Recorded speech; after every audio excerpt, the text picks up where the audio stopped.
Preston, and it's Actonville FM, and of course we're on the Rock Your Morning Show, and today we've got a show we've subtitled it, and I've called the show the Dop and Drag Show. And why? Because first of all, we have great Dop. It's called One Grape. They've come to show us a little bit about their wines and to talk to us about how their growth was from zero to hero. A great entrepreneur story, and certainly inspiring. We spoke to Ken last week on the radio, and we couldn't wait to have him on air to do our first real live streaming show on the radio. So, of course, if I appear a bit nervous, I have the Beauty next to me and the Beast is right here. So we're going to call them Beauty and the Beast because she's going to help me drive, and that's Kim. She's our station owner, and we wouldn't be here without her. So thank you for being here with me to help with the nerves. And with me right now, I have Bernard. Shall I call you Bernard or Betty Bangles? Or? You can call me whatever you want. I'm word. Bernard today, but yeah. Love the mop of hair. Thank you Love so that much. whole big mop. How Thank long you. did that take you to do this morning? Like 5 minutes. Jeez, how much gel have you got in there, bud? No gel, just a can of hairspray. Just a can of hairspray, Yeah. Sure. Because I tell you, you'd be Normally the 2 envy cans, of most but dudes. I didn't want to overdo it today. Who was that guy that we used to have? What was his name? He was a guy they found in a studio somewhere, and then they used him on a few ads. He was quite cool. I'll remember his name just now, and I'll tell you who he was. But you know who I'm talking about. I hope I'm mistaking who you're talking about, because I hope you're not comparing me to But hairstyle is what was his name? No.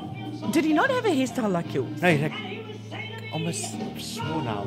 No, he had a crappy hairstyle. Oh, sorry. Okay. Oh, sorry. Wait. What was it called? Vernon Kukamoo. Kukamoo, that's it. Vernon No. Kukamoo. No. Well, at least we know. Huh? So tell me a little bit about being a drag queen. What made you decide one day when you woke up and said, I want to be a drag queen?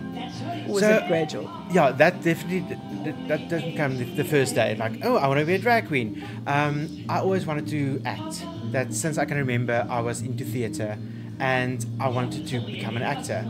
And growing up, I was in all the school plays and reviews and everything. And after school, preparing for after school, I told my parents, like, I wanted to study drama.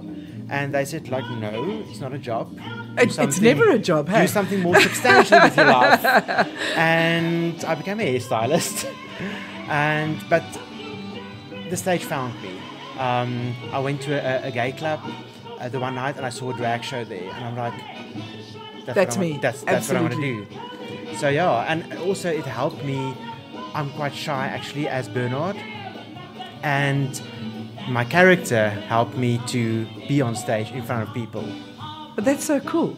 I watch RuPaul and the Drag Race UK and the Drag Race US. Did you watch last night the final? No, I didn't, because I've recorded it. So because my husband refuses to sit in the lounge if I'm watching it. So I have to. I'm a what do you call it? I'm a quiet watcher. So it's the same as Bachelorette SA. I've done an interview with Cameron as a movie director. So I saw a movie that he's now recently done, and it's going to be released soon. I'm not allowed to talk about it. And then I saw him in Bachelorette, and I was like, oh, that was like Beauty and the Beast, or it's like the Beast in drag, because he was this really smart guy in the Bachelorette, and then in the movie he's this big hulking beast dude. So interesting to have seen him in that role. So it's nice to see you outside of your role and talk to you, which is why I found with RuPaul, you see the guys behind the scenes, and then you see them in front of the camera, and you just can't believe how much time and they spend on, whereas a normal actor doesn't spend that much time. So well done to you guys for creating that. Thank you. Yeah, and also that's why I actually prefer doing interviews and appearances like this, not in drag, because essentially it's a character that I play. So to be on a show and act the whole time, you're not actually getting my true self. And talking about the art of drag, I like to do it out of drag, if that makes sense. It does. Yeah. There's a place in Bedford View called Beefcakes.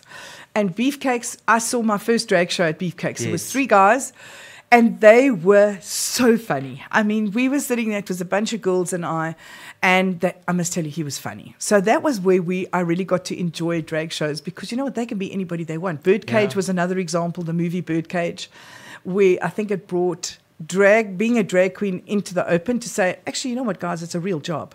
It is. It's really hard to do. It is, and I think South Africa is getting onto the bandwagon now and realizing that drag is actually, you don't want to be a woman. That's not why you do it. A lot of transgender people use drag as a gateway to transition, but that's not why people do drag. Essentially, it's a character that you play. It's a job, like going to the office and filing files, and I don't know what boring people in the office do, but not boring people in a boring office. Job. Sorry. So yeah, it's a job, and it's getting better in South Africa. Drag queens are getting used in adverts and movies, and so yeah.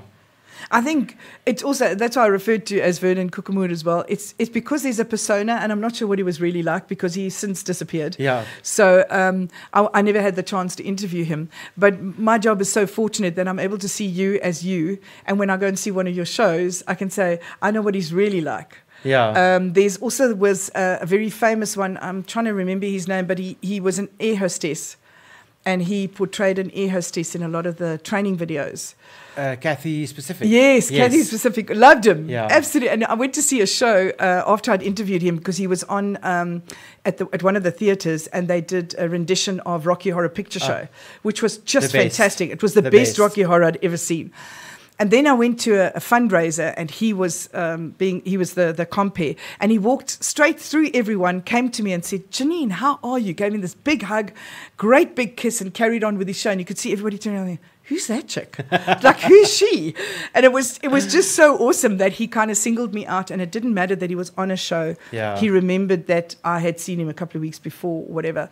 And that was awesome. No, Brendan is a sweetheart. So you guys definitely have heart.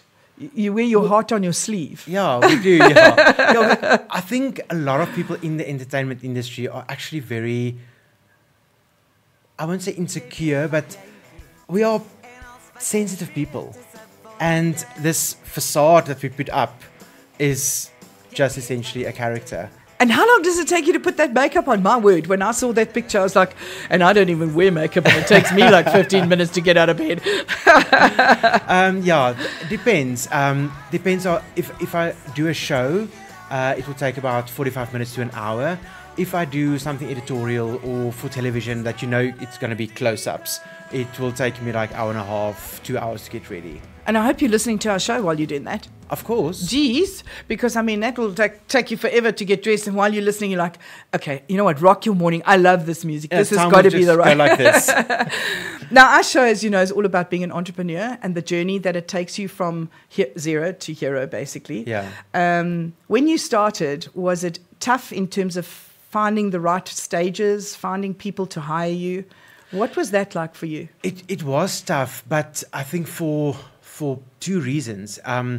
Firstly, it was tough because drag was still a big no-no. Actually, being gay was still frowned upon. Still today, but it's a lot better. But I mean, I started doing drag in 2000. And that was tough. That was tough back then. When you do drag, you want to be a woman. That's what people thought. It's not about entertainment. There wasn't drag queens at bachelorette parties, really. It was a very small community. But also, I was very involved in drugs back then. So I tried to reach all these goals, but that kept me back.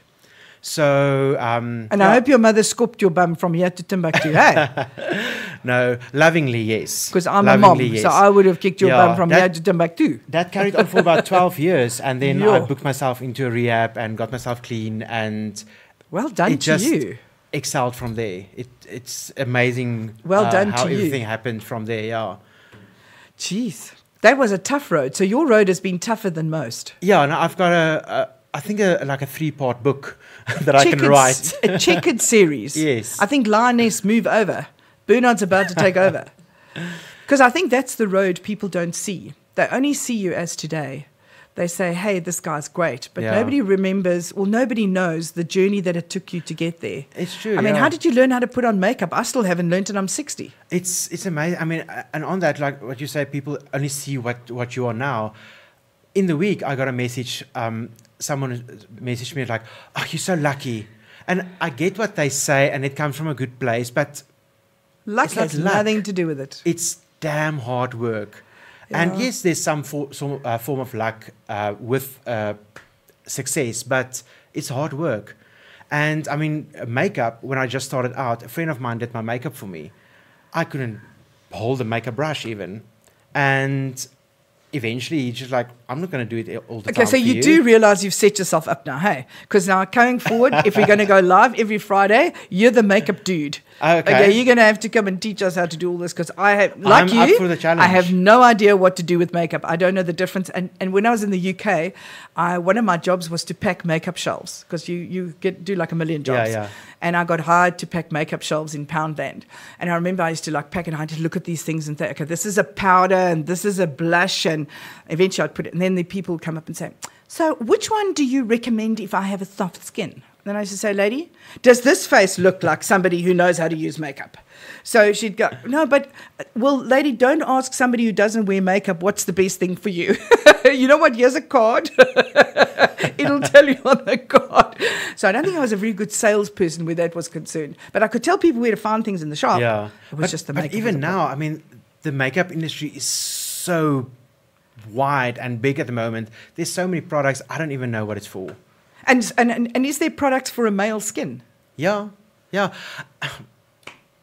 Oh my branded as male skin, but I always feel like it's all the same. It's actually all the same essentially. But a man won't buy a product if there's not written man on it.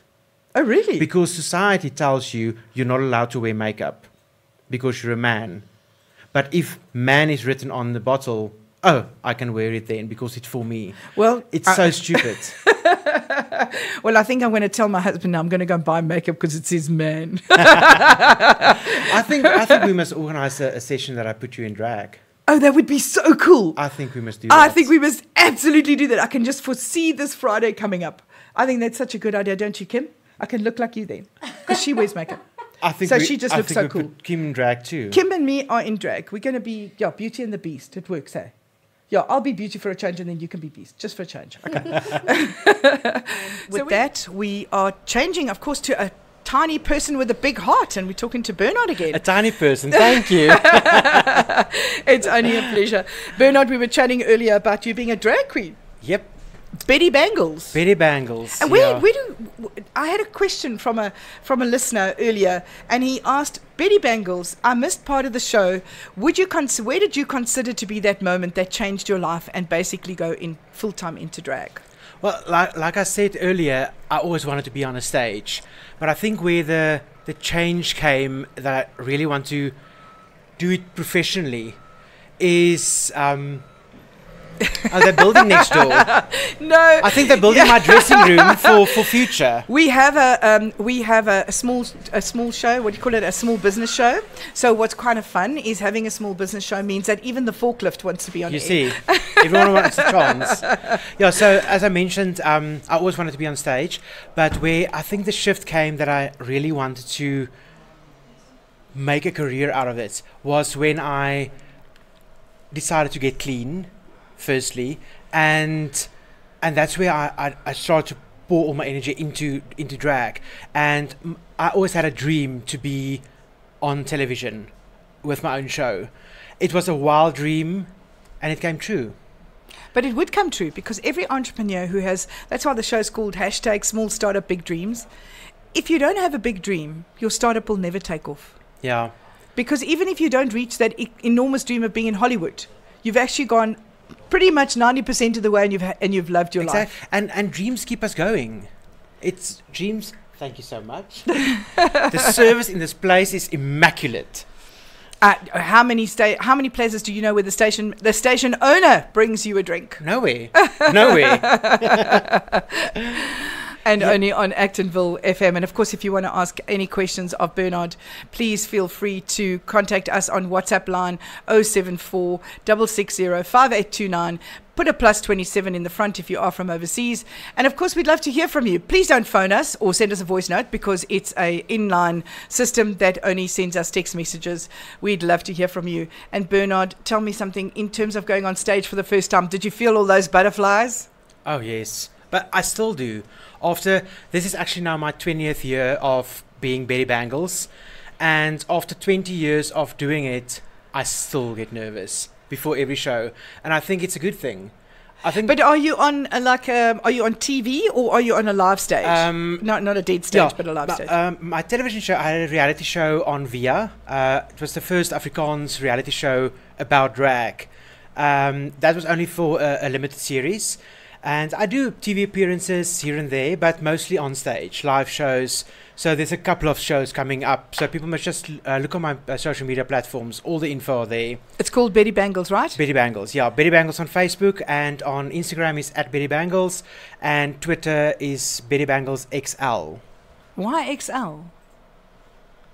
Well, I would have thought come to my shows and find out. SA or No, because I'm extra larger than life, and oh, you so are in person and personality. I bet you enjoyed that movie, Mrs. Doubtfire. Oh, I love it. Where he changed in a heartbeat from being a woman into being a guy. Loved it. There's actually now a Broadway show, so I hope I can get Mrs. to Doubtfire. New York and get to see that hopefully soon.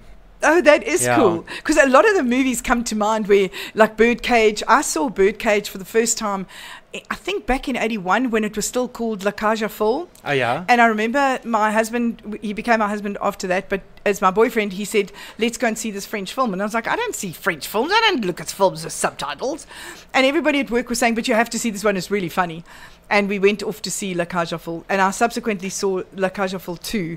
Where he went to Italy to meet his partner's parents, and I must tell you, if I had to choose between the two, I would have chosen the French film, because the French film was really funny, especially when they had the cross up and he was the minister of morality. Yes. And in France there really was a minister of morality. And now, of course, I watch and enjoy RuPaul because I enjoy seeing the effort that those guys put into RuPaul just pushed drag into the mainstream. I mean, there's a lot of people that don't like RuPaul because of things she said or did, but say what you want about her. If it wasn't for RuPaul, drag wouldn't have been what it is today. No, absolutely. And I think one of the nice things he always says, and sashay away. Yeah. That's when you don't make it. Yeah. You know, when he gives you that look that goes, and you sashay away. What does he say when you stay? Shantae, you stay. That's right. Shantae, you stay. And you don't stay, so you sashay away. I just love that. And I'm looking forward to him visiting South Africa. Has he got any plans to visit South Africa? He actually was here a couple of years. I think it was in 2008. He was here.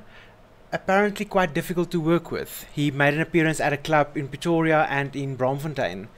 But apparently quite a difficult person to work with. In other words, a real prima donna. Yes. Yeah. Who just thought that the world fell around him when he walked in the door. Basically, yes. So sad that, hey? Yeah. When guys get to be, especially celebrities, and I've known a lot, when we first met Prime Circle, they were staying in a little tent. 4 of them were in a one-man tent trying to get onto the stage at Woodstock.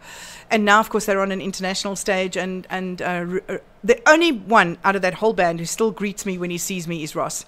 And he still comes up and says, hello, my favorite auntie, how are you? And he will greet me. The others will look at me and say, and you are who? And I'll think, listen, guys, I paid your traffic fines when you couldn't afford to do that. I don't get why. and it's normally the lesser known ones that's got these attitudes. And it's quite sad. I work with my profession, hairstyling. I do a lot of celebrities' hair, and I work on Afrikaans is Groot, so I work with all these celebrities and big names, and they're the kind of sweetest people. But then the younger ones, the newer celebrities, in air quotes, have these airs around them. I'm like, you don't need to do that. No, where do you come from? Yeah. I think you're right. And having met you, I must say, and having spoken to you on WhatsApp, you just had so much warmth and so much, you didn't know who I was. I tried to get hold of Kurt Darren, and he has not even returned any of my Facebook messages or calls. And I'm just thinking to myself, you know what? I love all your music, and I'm one of your biggest fans. And here you can't even say yes to a short interview or just to say, hello, I can't make it. Yeah, that also... Just reply. I mean, you don't have to do something if you don't want to or you can't. Just reply. And I must say, when you win RuPaul's South African Drag Race, if you dare to diss me, I promise you I will find your mother and she can come and smack you. I will never. Hopefully, I mean, we'll see where life takes me, but I'm like planning to maybe go to New Zealand, and they actually just started with RuPaul's Drag Race Down Under. Oh my word! And they already shot the first season, but that's my goal. Is to enter one of those competitions, or just to be a drag queen in New Zealand? No. To enter. I want to be on RuPaul's Drag Race, even if I get voted off first. I don't care. I was there. That's my goal. And I just love the way he has all these competitions. Like he gets the guys to create a costume out of newspaper. It's always fun. Always something completely ridiculous but fun. And then you see all these drag queens going, but I've never sewn. Yeah. It's like, excuse me, but if you're a drag queen, you'll have sewn at some point in your life. Yeah, so hopefully we can get something like that in South Africa. Do you have really nice compatriots here in South Africa, fellow drag queens? Are they generally nice to each other? Yeah. Or is there a competitive spirit between you? I mean, drag is competitive. There's always, and there is a underlying bitchiness between them, but in general, I mean, drag is a tight community. Between Gauteng and Cape Town, there's always been this kind of a rivalry going on, not in a ugly way. It's just like, who's better? But we're always better than Cape Town. Come on, where's your spirit? Gauteng will always be Cape Town. I've got a few Cape Town drag queen friends, and they are amazing. So yeah, but I think it's good, clean fun at the end of the day. And where can people get hold of you? In other words, if I want to hire you for a show that I'm having or an entertainment event, you can DM me on any of my social media platforms, or you can email me at bettybangles.show@gmail.com. And do you have a website? I do, yeah, bettybangles.com. So they can go there and email me, or come to one of my shows. Where is your next show? My next show is, now I need to think. It will be the 17th of April at the Foxwood Theatre. I'm actually doing a show with two... At the which theatre? The Foxwood Theatre in Houghton. Yeah. I know. You know what? I didn't know they were still going. Yes. That is such a beautiful venue. Yeah. I think at the moment with the COVID climate and everything, the smaller theatres are making it, because that's the only place where you can do a show. Bigger theatres are struggling because you can't fill a theatre. No, enough to have the show on. So yeah, the Foxworth Theatre is absolutely one of my favourites, and I think what we're going to do is I'd love to come and talk to you in your dressing room, because one of the things I do want to be able to put up on the show is how you dress during the sort of lead up to your final, and then be able to show how you went on stage, if you don't mind. Of course you can, but you must also come to. I'm actually planning an event with Brenda at the Toadbury Hall that you spoke about in Mildersdrift. We're doing a Broadway picnic. And when is that on? Outside event. You come and sit on a picnic blanket with a picnic basket, have a nice picnic, and just listening to Broadway tunes. But that's so cool. When is that? So that's the 29th of May. So that's isn't that one of those workers' days, public holidays, weekends? I think Workers' Day is that. Oh, it's the 1st of May. So you're obviously taking that day off because you're a worker. Yes. No. What's an off day? I mean, if you work for yourself, you don't have such things. No, you don't. It's a pity. If we had 9 to 5, the song 9 to 5, I would definitely have played that for you, because I think that's one of the nicest songs that I've heard in a long time, and it certainly applies to you. Oh, yeah, no, I love 9 to 5, but I normally work 9 to 10 p.m. I'm going to play instead the song called A Whole New World, and because that, for me, what you do is certainly a whole new world, and I really, Betty Bangles, aka Bernard, it was such a pleasure talking to you this morning, and for having you come through and joining us for the live recording this morning. Thank you. Thanks, Geniene, for having me. It was so much fun. To all living things, and let your love shine.